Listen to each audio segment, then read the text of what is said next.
So over 9 years ago now, on this very channel, I made a game about fishing featuring a maybe cat, maybe dog creature. It was a silly, basic concept to explore a visual technique called sprite stacking, which at the time was like the closest that I'd really gotten to making a quote-unquote 3D game. And now, just a few months shy of 10 years, we returned to the original project to make it an actual fully 3D game. Oh, and by the way, we will be referencing the original a bit, so if you haven't already seen the original video or want to, maybe rewatch it as a refresher, a link can be found in the description. Now, going fully 3D does in fact mean I remade our lovely hero in 3D using the low poly style that I've been practicing for a while now. However, you'll notice we're not going for the retro look this time. Instead, it's a mixture of both low poly models and a high-res clean vector-like style, which for me personally, I'm really digging. Anyway, before we go any further, a quick reminder that I am in fact still learning, and so there will be many unfinished and janky looking things going on. But with that out of the way, check it out. Our player can move in 3D space much like they did in the old game. And now that we're in game, you may already notice a big difference in the presentation. A distinct lack of those thick and heavy outlines. Which begs a question because I am curious about what you think. Should this version have included the outlines? I'm currently undecided myself. Anyway, the boat controls more like a vehicle, with acceleration and reversing being the core way to move, and the mouse deciding the player's direction. And of course, that booming shockwave also returns, and I decided,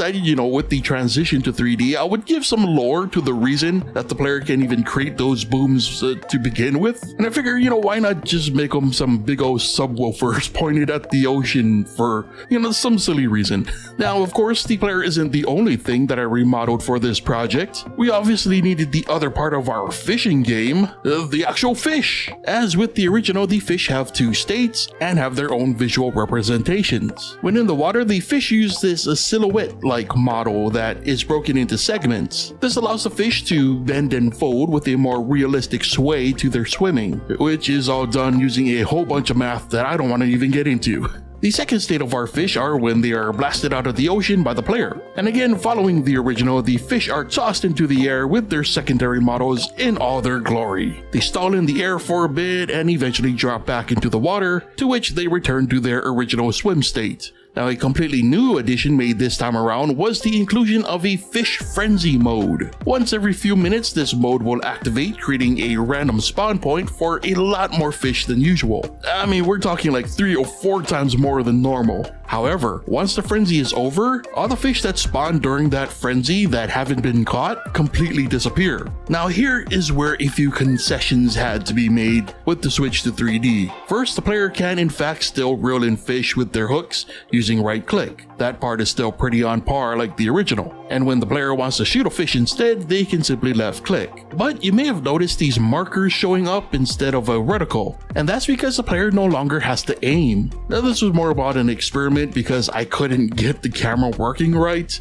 Like, I've learned that there's a ton of nuance to the way that cameras work in 3D games, and one of those is how it behaves, especially when the player has to aim precisely. So instead, I went with a variation of hit scanning. It removed some of the player's agency, but again, it was a concession, mostly due to my lack of experience. So to compensate for that change, now the player is awarded points for how they interact with the fish. Reel in the green fish and the player will be awarded a point. Shoot it instead and the player gets no points. And obviously it's the reverse for the red fish, with the special golden fish actually giving out some mystery points. Ooh. And finally, this updated scoring system also works with the new systems I added to make this more of a video game. You may have seen this lighthouse in the distance, and it functions as more than just a way for the player to orient themselves. It's actually somewhere the player can both sell their fish and use that money to purchase upgrades. Now, because this is really more of a test project than anything, the upgrades are pretty basic stuff. Move speed, shockwave radius, hook capacity, and carry capacity. Each get more expensive the higher the level, but they do directly affect the gameplay in pretty significant ways. And that was the project in a nutshell. Really, majority of this was simply trying to learn to translate the 2D version into this